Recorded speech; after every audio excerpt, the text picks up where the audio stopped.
Hello বন্ধুরা, সবাই কেমন আছো আর কি করছো? দেখো আমি এখানে তো বসে বসে যেটা খুবই একটা বাজে কাজ সেটা করছি।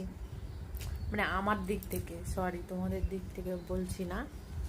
ওই যে দেখো, আমার কাছে এই ফল খাওয়া মানে এত মানে অসুবিধে।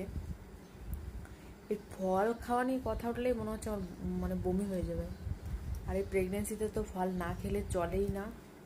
তাও আমি এতটাই বদমাস লোক যে খুব ফাঁকি মারি, ফল খাইই না। লসটা তাতে কার হচ্ছে? আমার হচ্ছে, আমার বাচ্চার হচ্ছে। কিন্তু আমি কি বলবো, আমার এত খারাপ লাগে ফল খেতে।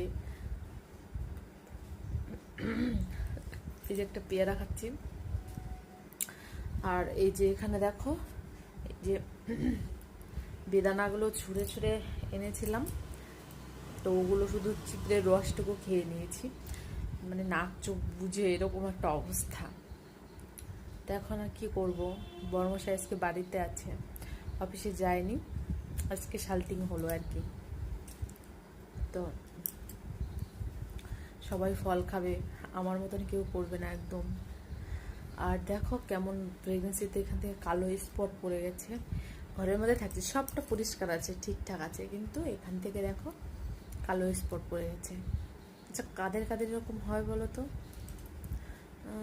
ভাল লাগছে না এখন আর। ঠিক আছে বন্ধুরা, পরে দেখা হবে, টাটা।